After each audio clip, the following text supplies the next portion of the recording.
زخنا کو پیار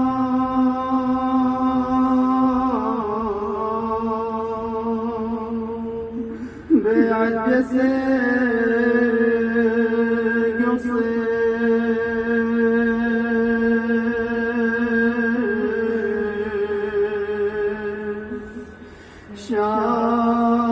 شافل خراب مجدیا کھولگا سن سے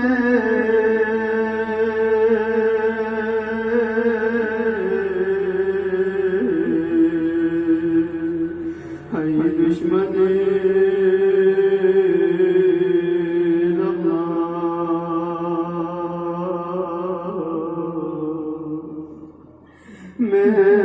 مالاینا براسمتا فوقو سے دسو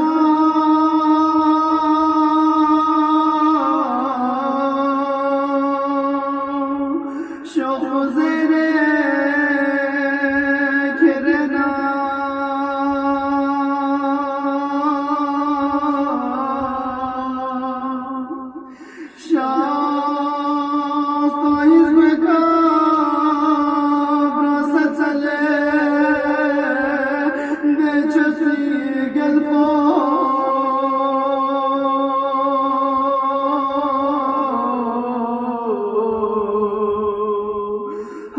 دو فنا فی اللہ زیز من لأمام رسیدہ بسم اللہ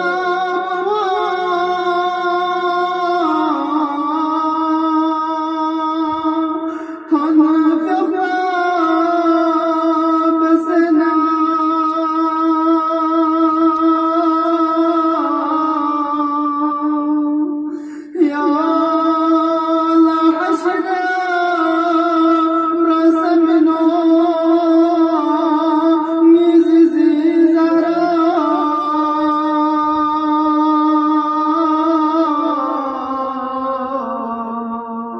روح بدنے جگہ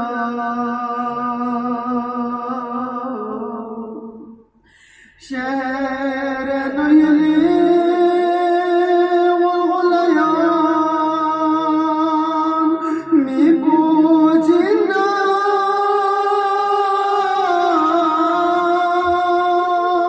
زر لسنا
فنا فضل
استغفر الله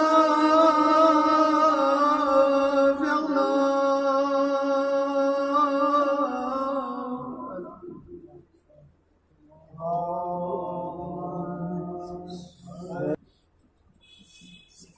إلى أرواح المؤمنين والمؤمنات بالأخذ إلى مرحوم الحاضرين نمضي سورة المباركة الفاتحة. بسم الله الرحمن الرحيم.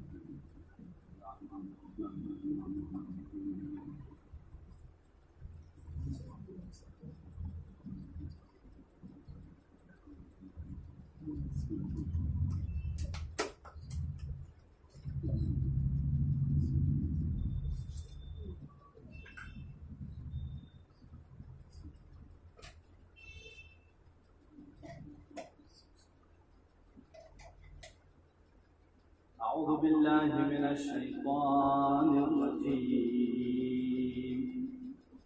بسم الله الرحمن الرحيم. الحمد لله رب العالمين، والصلاة والسلام على أشرف الأنبياء والمرسلين سيدنا ونبينا وشفيع ذنوبنا وطبيب نفوسنا أبي القاسم محمد. اللهم صل على محمد وآل محمد وعلى آل بيته الطيبين الطاهرين، واللعنة على أعدائهم أجمعين من الآن إلى قيام يوم الدين. أما بعد، فقد قال الإمام الحسين عليه الصلاة والسلام: وعلى الإسلام السلام إذا بليت الأمة براع مثل يزيد. صدق مولانا الإمام الحسين عليه الصلاة والسلام. عزیزان گرامی، عزاداران ابا عبداللہ الحسین، محبین حیدر کرار، عاشقان و منتظران امام مہدی عجل اللہ تعالی فرجہ الشریف، جوانان عزیز، ماہ محرم الحرام کی دوسری تاریخ ہے 1440 ہجری قمری کی اس نئے سال کا دوسرا دن ہم اور آپ غم حسین سے منا رہے ہیں۔ اس فرش عذاب پر جمع ہو کر ہم اور آپ دنیا والوں کو یہ میسیج دے رہے ہیں: اے دنیا والوں، اگر تمہیں ہدایت چاہیے، بصیرت چاہیے، شرافت چاہیے، عزت چاہیے، تو فرش عذاب پر آ جاؤ۔ یہاں سے تمہیں بیداری ملے گی، یہاں سے تمہیں عزت ملے گی، یہاں سے تمہیں شرافت ملے گی۔ یہ میسیج، یہ پیغام ہم اور آپ ان فرش عذاب پر بچھا کر پوری دنیا والوں کو دیتے ہیں۔ عزیزو، غم حسین، یہ عزاداری حسین ایک درسگاہ ہے، غم حسین ایک تحریک ہے، ایک بہت بڑا سرمایہ ہے، اسے معمولی سرمایہ نہ سمجھنا۔ اس عظیم تحریک کے لیے ہم اور آپ جیسے جوانوں نے جام شہادت نوش فرمایا ہے۔ اس عظیم تحریک کو بچانے کے لیے، اس عظیم تحریک کو ہم اور آپ تک پہنچانے کے لیے بزرگوں نے قربانی کی ہے۔ اس عظیم تحریک کو ہم اور آپ تک پہنچانے کے لیے حضرت زینب اور حضرت ام کلثوم نے اپنی چادریں دی۔ اس تحریک کو ہم اور آپ تک پہنچانے کے لیے حضرت سکینہ نے تماشا پائی ہے۔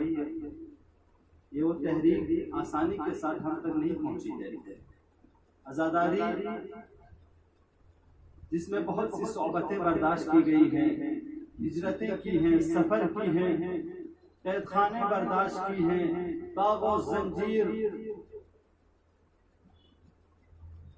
ہاتھوں میں ہتھکڑیاں، پیروں میں بیڑیاں، اور لوگوں کے تماشا میں بازار شام، بازار کوفہ پھرایا گیا ہے، لیکن اس میسج کو کبھی دبنے نہیں دیا گیا۔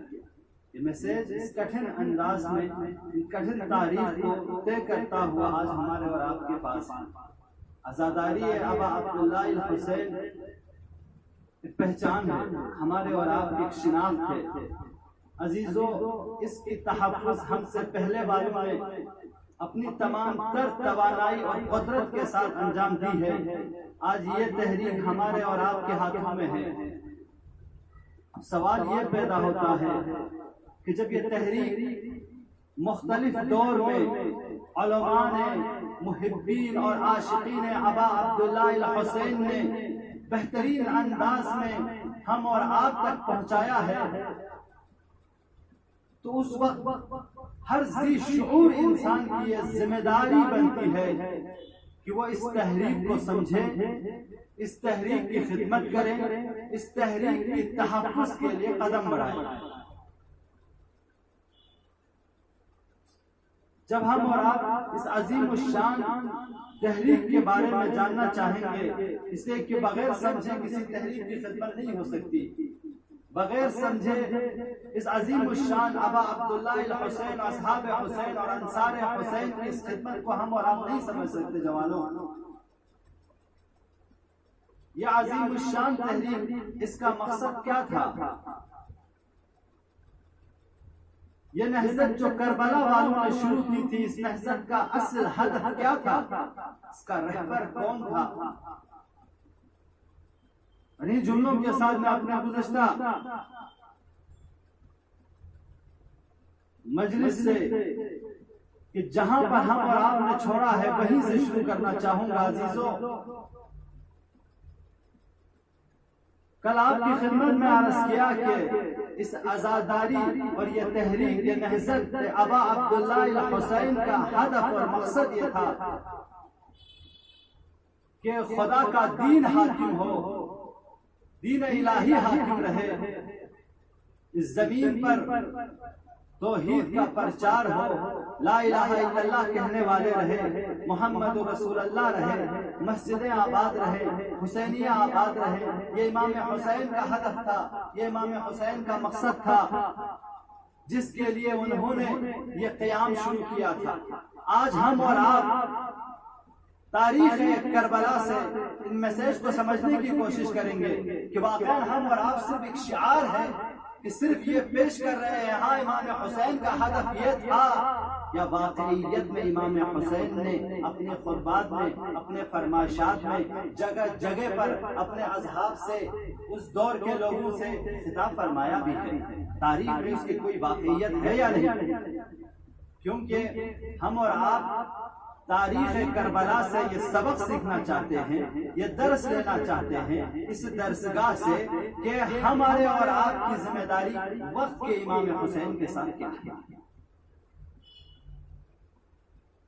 آج ہم اور آپ لاوارث نہیں ہیں، بی وارث نہیں ہیں، ہمارا بھی وارث ہے، ہمارا بھی رہبر ہے، ہمارا بھی امام ہے۔ جس طرح کربلا والوں نے اپنے وقت کے امام کے ساتھ دی تھی، اور بالکل ویسے ہی ہم اور آپ کو بھی اپنے وقت کے امام کے ساتھ دینا ہے، لیکن ہدف کو سمجھنا ہوگا، مقصد کو سمجھنا ہوگا۔ ہم اگر وقت کے امام کو نہیں سمجھیں گے، وقت کے امام کے اہداف کو نہیں سمجھیں گے، تو ہم اور آپ ان کی نہ خدمت کر سکیں گے، نہ ان کے لیے مال اور جان کی قربانی پیش کر سکیں گے۔ لہٰذا مقایسہ گفتگو ہو جائے۔ جب امام حسین، ابھی کوئی واقعہ کربلا وجود میں نہیں آیا، ابھی کوئی شہید نہیں ہوا، ابھی جنگ نہیں ہوئی، ابھی کسی جوان پر کوئی نیزہ نہیں مارا گیا، ابھی تو مدینے میں ہے ابا عبداللہ الحسین، ابھی سفر بھی نہیں کی۔ مدینے میں ولید نے، یزید کا گورنر تھا ولید نے امام حسین سے یزید کی بیعت مانگی ہے۔ جب بیعت مانگی تو ابا عبداللہ الحسین نے ایک جملہ فرمایا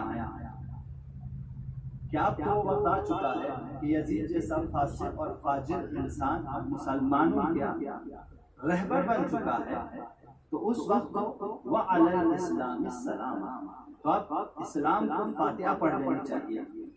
اب اسلام کا کوئی نام و نشان رہنے والا نہیں ہے۔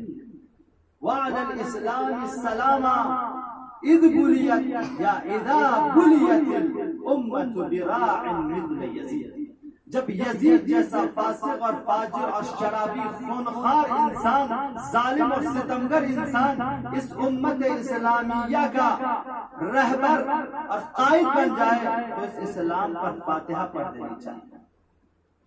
اور اس وقت امام فرماتے ہیں مثلی لا یبایع مثلہ، دیکھو تم مجھ سے یزید جیسے کی بیعت مانگ رہے ہو، میں یزید جیسے کی بیعت نہیں کر سکتا۔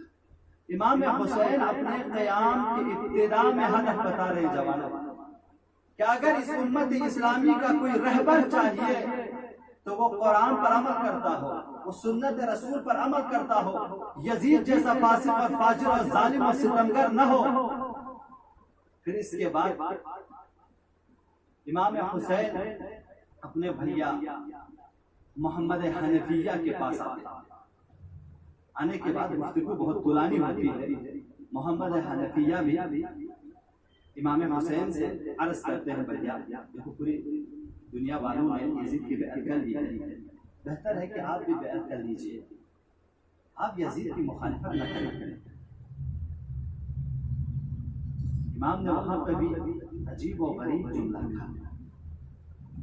امام نے فرمایا بھیا محمد حنفیہ لو لم يكن في الدنيا ملجأ ولا مأواء ولا بايعت يزيد بن معاوية أبدا، بھیا محمد حنفیہ اگر اس پورے زمین پر اس پوری دنیا میں میری پناہ کے لیے کوئی جگہ بھی مجھے نہ ملے، میں یزید جیسے یزید ابن معاویہ کی ہرگز بیعت نہیں کر سکتا۔ امام حسین کا یہ جملہ بتا رہا ہے جوانوں کہ جہاں بھی یزیدی کردار ہو وہاں پہ ہر حسینی کو یاد رکھنا چاہیے کہ اگر آپ اور ہمارے لیے رہنے کی جگہ نہ بھی ملے لیکن کردار یزیدی کو کبھی قبول نہ کرنا۔ پھر اس کے بعد وصیت لیتے ہیں، محمد حنفیہ کو وصیت لکھتے ہیں امام حسین، بسم اللہ الرحمن الرحیم،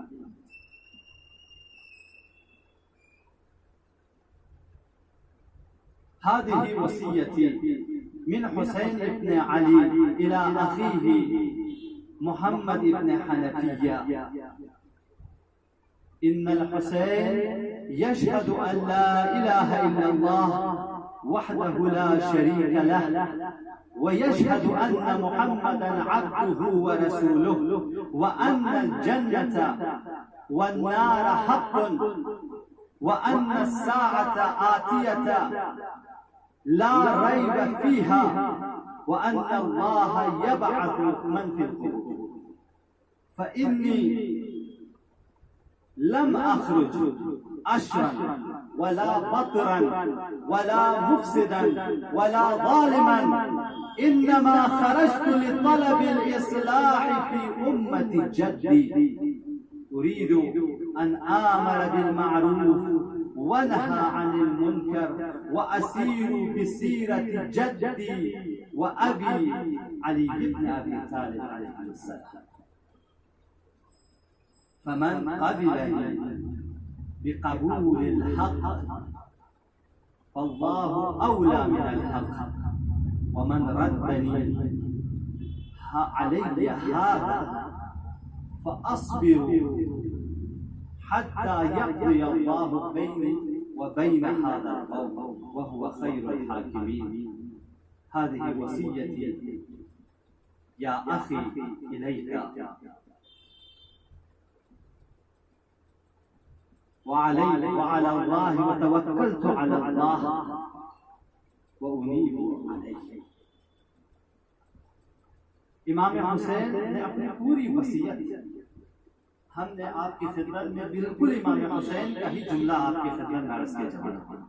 امام نے فرمایا بسم اللہ الرحمن الرحیم، یہ میری وصیت ہے میرے بھائی محمد حنفیہ کے نام۔ جوانوں سمجھو یہ وصیت آج امام حسین، آج وقت کے امام مہدی ہم اور آپ سے کر رہے ہیں۔ وصیت کب لکھی جاتی ہے؟ وصیت تبھی لکھی جاتی ہے جب انسان کو معلوم ہو کہ اب اس راہ میں مجھے شہید ہونا، اب مجھے نہیں رہنا اس دنیا میں، تبھی تو وصیت لکھی جاتی ہے۔ امام حسین نے اپنے آخری وقت میں وصیت لکھی اپنے بھیا محمد حنفیہ کو، لیکن وصیت میں پورا اپنا ہدف مشخص کر لیا کہ میں اس قیام کو کیوں کرنے جا رہا ہوں، میں تحریک عاشورہ کو، میں تحریک کربلا کو وجود میں کیوں لانے جا رہا ہوں۔ امام نے فرمایا کہ دیکھو ان الحسین، کہ بے شک حسین یشہد ان لا الہ الا اللہ، کہ گواہی دیتا ہے کہ خدا کے علاوہ کوئی اور خدا نہیں ہے، وحدہ لا شریک لہ، اس کا کوئی شریک نہیں ہے۔ یہاں پہ توحید امام حسین بتا رہے ہیں۔ دیکھو ابھی جو زمانہ حاکم ہے یہاں پہ بت پرستی حاکم ہو رہا ہے، یہاں پہ شرک اور الحاد حاکم ہوتا جا رہا ہے، یہاں پہ اب خدا کا نام و نشان نہیں ہے، یہاں پہ اب توحید ختم ہوتا جا رہا ہے۔ میں حسین گواہی دے رہا ہوں کہ میں جس کے لیے قیام کر رہا ہوں وہ وحدہ لا شریک ہے، وہ اکیلا ہے، اس کا کوئی شریک نہیں۔ اس کے بعد فرماتے ہیں وَيَشْهَدُ أَنَّ مُحَمَّدًا عَبْدُهُ وَرَسُولُهُ، اور حسین گواہی دے رہا ہے کہ محمد خدا کا بندہ بھی ہے اور خدا کا رسول بھی ہے۔ یہاں پہ رسالت کا پیام امام دوسرے زبان میں فرما رہے ہیں بھیا حنفیہ، اب وہ زمانہ آ گیا کہ رسالت کا انکار لوگ کر رہے ہیں، کوئی نبی نہیں آیا تھا، وہی کا انکار کر چکے ہیں۔ پیغمبر گرامی اسلام کی اس عظیم زحمتوں کو، مشقتوں کو، ہجرتوں کو، جنگ کو، وہ عظیم سرمایہ اسلام کے نام پر جو مسلمانوں کے حوالے کیا تھا اب ختم کیا جا رہا ہے۔ اب میں حسین گواہی دیتا ہوں کہ نہیں، وہ محمد اب بھی زندہ ہے، محمد مصطفیٰ کا پیام اب بھی زندہ ہے، وہ رسول خدا ہے، میں گواہی دے رہا ہوں۔ اس کے بعد فرماتے ہیں کہ اِنَّ وَعْدَ الْجَنَّةِ وَالنَّارِ حَقٌّ، کہ یہ جو جنت اور جہنم کا تم لوگوں کو وعدہ کیا گیا ہے وہ حق ہے، اس میں کوئی شک نہیں ہے۔ تم لوگ یہ نہ سمجھنا کہ کوئی خرافات ہے، یہ منمانی ہے، کوئی قیامت ہوگی یا نہ ہوگی۔ دوستو یہ حدیث اس زمانے میں امام، یہ وصیت اس زمانے میں امام کر رہے ہیں، لیکن آج کے ہم اور آپ کے دور میں بھی بالکل یہ وصیت عملی ہے۔ مولا عجیب انداز میں اپنے عقیدے کو سمجھا رہے ہیں۔ مولا فرما رہے ہیں دیکھو یہ جو وعدہ کیا ہے جنت اور جہنم کا یہ حق ہے۔ اس کے بعد فرماتے ہیں جو قیامت آنے کا وعدہ کیا تھا، ان الساعۃ آتیۃ حق، یہ جو قیامت آنے والی ہے وہ بھی حق ہے، اس میں کوئی شک نہیں، لا ریب فیہا، اس میں کوئی شک نہیں ہے۔ اور جب انسانوں کو قبروں سے نکالا جائے گا، ان اللہ یبعث من فی القبور، اور لوگوں کو قبروں سے نکالا بھی جائے گا، یہ بھی حق ہے۔ عزیزو پہلے پیراگراف میں وصیت کے امام حسین نے توحید سے لے کر قیامت تک ایک انسان، ایک مومن، ایک مسلمان کا جو عقیدہ ہونا چاہیے وہ بیان کر دیا۔ یعنی دوسرے معنی میں امام یہ بتا رہے ہیں جس زمانے میں، جس حالت میں اے محمد حنفیہ، بھیا حنفیہ، ہم اور آپ جو زندگی بسر کر رہے ہیں، یہاں پہ یہ عقیدہ ختم ہو رہا ہے، یہ تھیوری ختم ہوتی جا رہی ہے، یہ دین کا عظیم سرمایہ ختم ہوا جا رہا ہے۔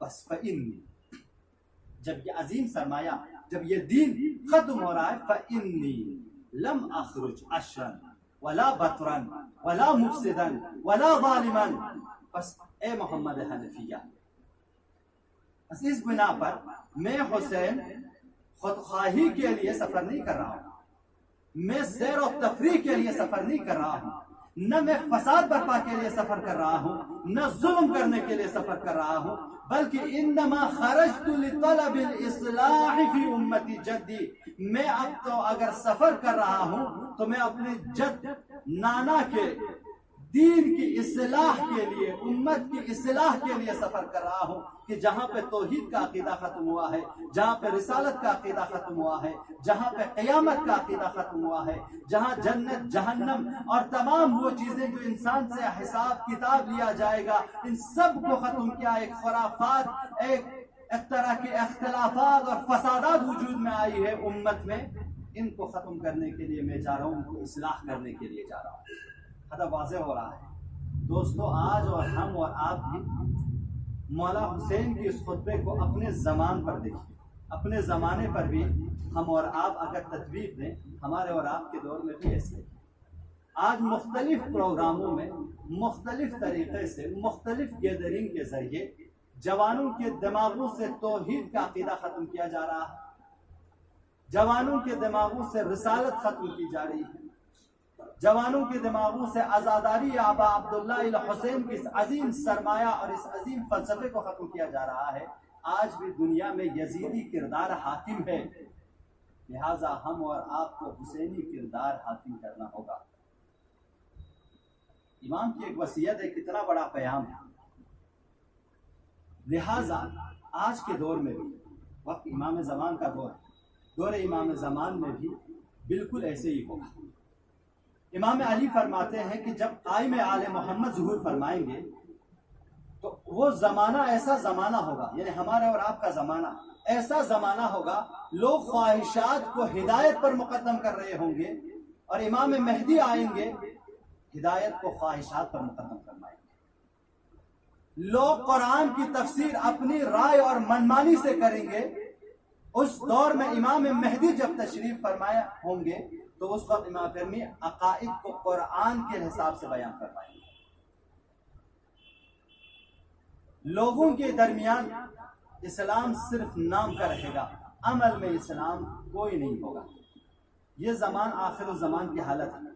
امام جعفر صادق فرماتے ہیں جب قائم آل محمد تشریف لائیں گے تو دین جدید کے ساتھ، فرمان جدید کے ساتھ، امر جدید و سنت جدیدہ اور نئی سنت کے ساتھ، و قضاوت جدیدہ اور نئی قضاوت اور احکام کے ساتھ، ہر ملت ہر قوم امام زمانہ کی مخالفت کرے گی اور جلدی سے قبول نہیں کرے گی۔ یہ زمانہ ہونے والا ہے، یہ پیش بینی پیغمبر گرامی اسلام فرما رہے ہیں کہ ایسا زمانہ آنے والا ہے۔ آخر الزمان کے لوگوں پر آخر الزمان والے ایسے ہوں گے۔ جوانوں، آخر الزمان والے کیسے ہوں گے؟ امام حضرت محمد پھر آگے بڑھ کر فرماتے ہیں، جس کو کتاب یقین اصول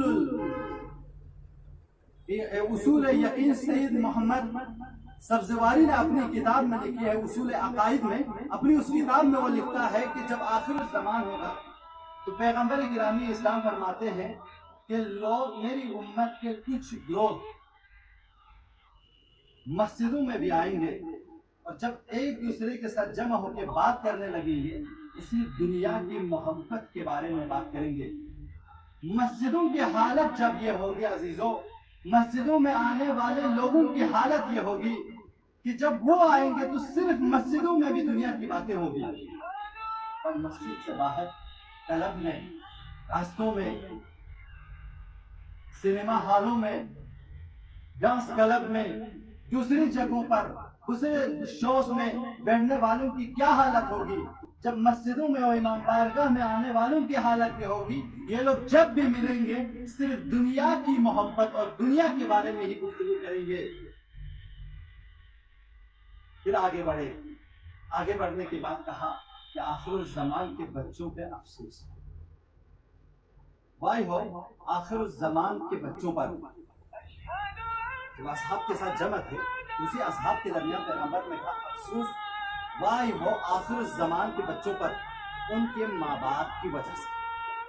کسی نے سوال کیا یا رسول اللہ، کیونکہ ان کے ماں باپ مشرک ہوں گے، کافر ہوں گے، اس لیے ان پر آپ افسوس کر رہے ہیں یا افسوس کھا رہے ہیں؟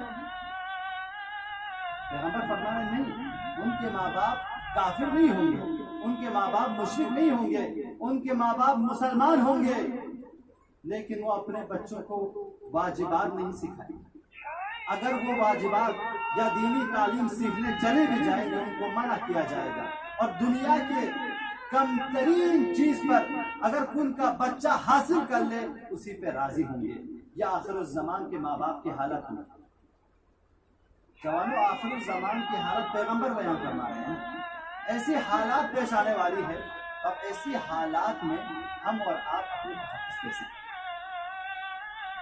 پھر رسول گرامی اور آگے بڑھنے کے بعد فرماتے ہیں آخر زمان کے لوگ ظاہراً تو انسان نظر آئیں گے لیکن قلوب ان کے شیطانی ہوں گے، ان کا دل شیطانی دل ہوگا۔ اور اس کے بعد فرماتے ہیں آخر میں، بس یہ چونکہ ہم اور آپ سے ریلیٹڈ ہیں، تھا ان کے دانشمند آخر الزمان میں پڑھے لکھے دانشمند بدترین مخلوق ہوں گے۔ جوانوں روایت کی تفسیر انشاءاللہ کل کروں گا، لیکن یہ روایتیں ہیں، شرح نہیں پیش کر پایا۔ ایسی سچویشن پیش آ رہی ہے جو سچویشن آبا عبداللہ الحسین کے دور میں پیغمبر گرامی اسلام ہم اور آپ کو آگاہ کر رہے ہیں، اے میرے شیعو، اے حسین کے ماننے والوں، اے حسین پر رونے والوں، یاد رکھو ایسے سچویشن میں ہم اور آپ کو بیدار ہونا۔ پھر ایک طرف رسول گرامی اسلام زمانے کی حالت کو ایسا بیان کر رہے ہیں، لیکن وہی پہ اصحاب حسین، اصحاب امام زمان، یاران امام زمان، پیروکاران امام زمان کو ایسے بیان کر رہے ہیں کہ یہ لوگ ایسے فولاد ایمان رکھنے والے ہوں گے کہ جنہوں نے اپنے نبی کو نہیں دیکھا ہے اور اپنے وقت کے امام کو بھی نہیں دیکھیں گے، لیکن یہ لوگ سوال پڑھتے محمد صلی اللہ محمد وعلى محمد صلی اللہ محمد وعلى محمد۔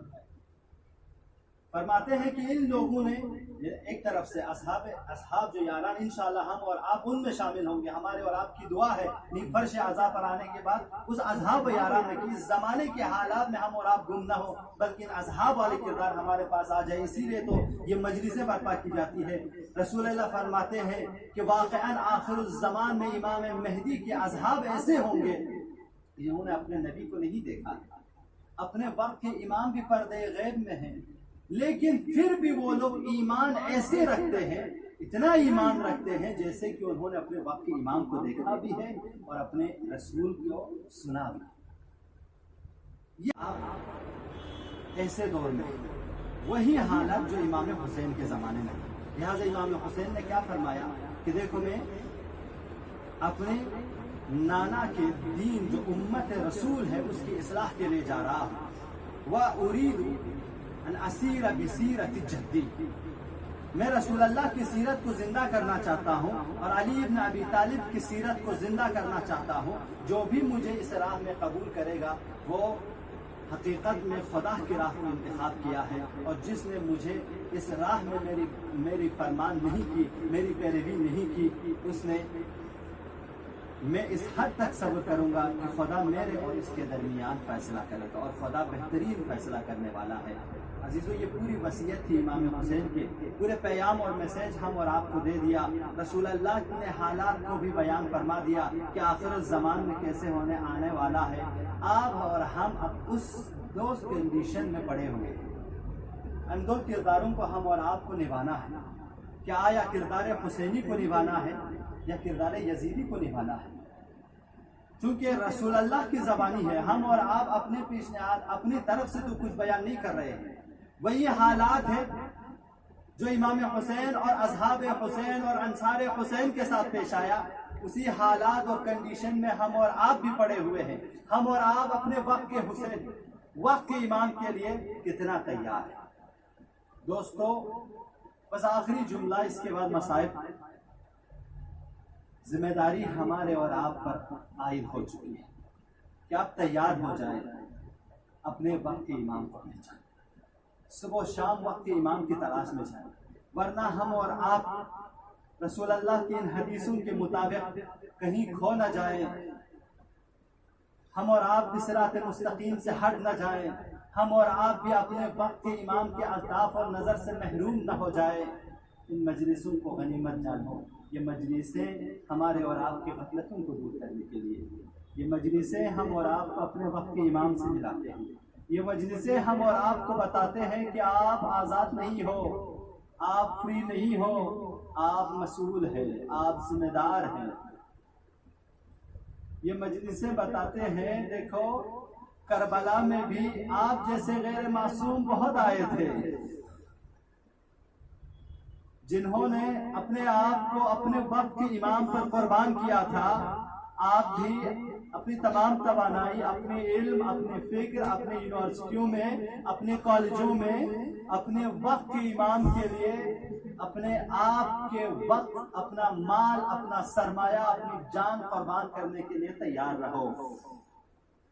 عزیزو، عام طور پر دوسری محرم کو ورود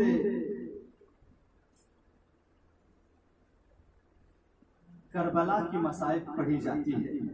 آج کے دن تاریخ بتاتی ہے کہ ابا عبداللہ الحسین کربلا میں پہنچے۔ مختصر سی مصائب پڑھوں گا انشاءاللہ، باقی تو جب بھی ابا عبداللہ الحسین کا نام لیتے ہیں ہر شیعہ کی آنکھ سے آنسو جاری ہو جاتا ہے۔ عزیزو، جب امام حسین اپنے قافلہ کے ساتھ کربلا میں وارد ہوئے ہیں تو گھوڑے نے آگے قدم بڑھانا چھوڑ دیا۔ اتنے میں ابو الفضل عباس آگے بڑھے، مولا سے عرض کیا، مولا کوئی دوسرا گھوڑا بڑھائیے، شاید یہ تھک چکا ہوگا۔ دوسرے گھوڑے کو لایا گیا، وہ بھی 2 قدم آگے چلا، پھر رک گیا۔ تیسرے گھوڑے کو لایا گیا، 2 قدم آگے چلا، پھر رک گیا۔ عزیزو، تاریخ بتاتی ہے اس طرح 7 گھوڑے بدلے گئے۔ جب 7 گھوڑے بدلے گئے اور کوئی بھی گھوڑا آگے بڑھ نہ سکا تو اتنے میں ابا عبداللہ الحسین فرماتے ہیں، عباس، ارے یہاں آس پاس میں کوئی قافلہ رہتا ہوگا، ان کو بلا لو۔ عزیز و حضرت عباس گئے، بنی اسد والوں کو بلا لیا۔ مولا نے سوال کیا ہے، بنی اسد کے لوگوں، اس زمین کا کیا نام ہے؟ عرض کیا، مولا اس کو شط الفرات بھی کہتے ہیں۔ مولا نے فرمایا، اور کوئی نام ہوگا؟ کہا، مولا اس کو نینوا بھی کہتے ہیں۔ کہا، اور کوئی نام بھی ہوگا؟ کہا، مولا اس کو غادریہ بھی کہتے ہیں۔ کہا، مولا نے فرمایا، اور کوئی نام ہوگا؟ سب لوگ خاموش ہو گئے۔ مولا ہمیں جو بھی نام پتا تھا وہ تو یہی ہے۔ مولا نے فرمایا، تمہارے بزرگوں کو بلا لو۔ تاریخ بتاتی ہے ایک بزرگ جو چل نہیں سکتا تھا، ان کو اٹھا کے لایا گیا۔ مولا نے فرمایا، اے بزرگ آپ بتاؤ اس زمین کا کیا نام ہے؟ مولا ہم نے اپنے بزرگوں سے سنا ہے اس زمین کو کرب و بلا کہتے ہیں۔ جیسے ہی کرب و بلا کے نام سامنے آیا، اب عبداللہ الحسین نے عباس سے کہا، عباس اب قافلہ یہی رکنا ہے، خیمے نصب کرو، سیدانیوں کو اتارو۔ عزیزو، جیسے ہی کربلا کا نام آیا، اب عبداللہ الحسین نے رکنے کو کہا، یہیں پہ رکنا ہے۔ وہ بزرگ تڑپ گیا، عرض کیا، مولا یہیں پہ نہیں رکنا، اس لیے کہ ہم نے اپنے بزرگوں سے سنا ہے جو بھی نبی خدا، جو بھی اولیاء خدا اس زمین پہ آیا ہے وہ زخمی ہو کر واپس گیا ہے۔ اتنے میں مولا نے فرمایا، ہے بزرگ آپ نے صرف یہ سنا ہے، مجھے یقین ہے یہیں پہ ہمارے سر کٹے جائیں گے، یہیں پہ ہم شہید ہوں گے، یہیں پہ ہمارے لاشیں پامال ہوں گے، یہیں سے ہمارے اہل حرم اسیر ہوں گے۔ عزیزو، ابھی مولا امام حسین بنی اسد سے گفتگو کر رہے تھے، حضرت زینب کی آواز آئی، بھیا حسین۔ امام حسین فوراً حضرت زینب کے پاس پہنچے، فرمایا، بہن زینب کیا ہوا؟ عرض کی، بھیا یہ کون سی زمین ہے؟ بھیا جب سے یہاں آئی ہوں تب سے کسی بی بی کی رونے کی آواز آ رہی ہے۔ امام حسین نے فرمایا، بہن زینب کیا پہچانی نہیں؟ بھیا آواز تو پہچانی پر کون ہے؟ امام نے فرمایا، بہن زینب یہی تو ہماری والدہ ہے، جب سے ہم مدینے سے یاد ہے ایک دفعہ حضرت زینب نے بے چین ہو کے عرض کیا بھیا ہماری والدہ کیوں رو رہی ہے؟ اتنے میں امام حسین نے فرمایا بہن زینب اس لیے کہ ہمیں یہی شہید ہونا ہے، آپ کی چادریں بھی یہی چھینی جائے گی۔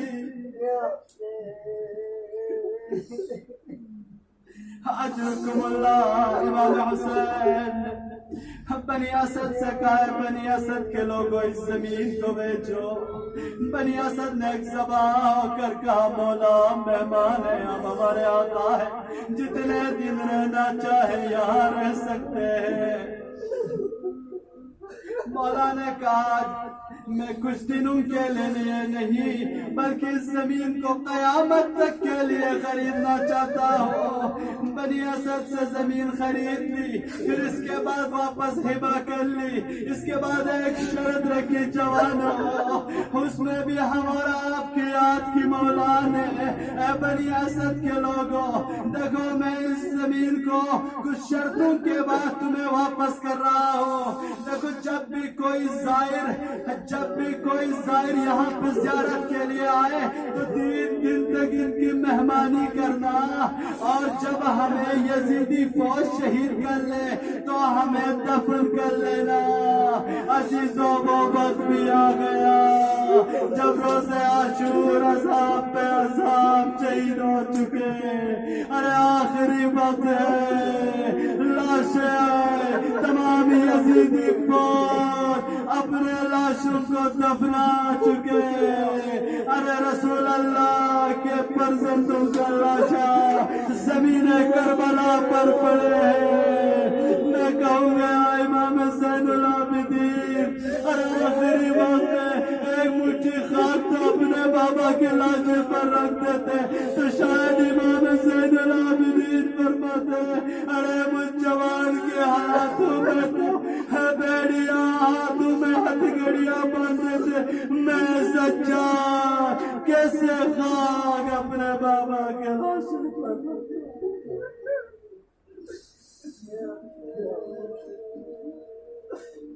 رحمت اللہ علیہ وسلم الذين ظلموا أي منقلب ينقلبون إنا لله وإنا إليه راجعون نسألك الله ونرجوك ونقسم عليك باسمك العظيم الأعظم العرش الأجل الأكرم يا الله يا الله يا الله يا الله يا الله يا الله يا الله يا الله يا رحمن يا رحيم يا مقلب القلوب ثبت قلوبنا على دينك۔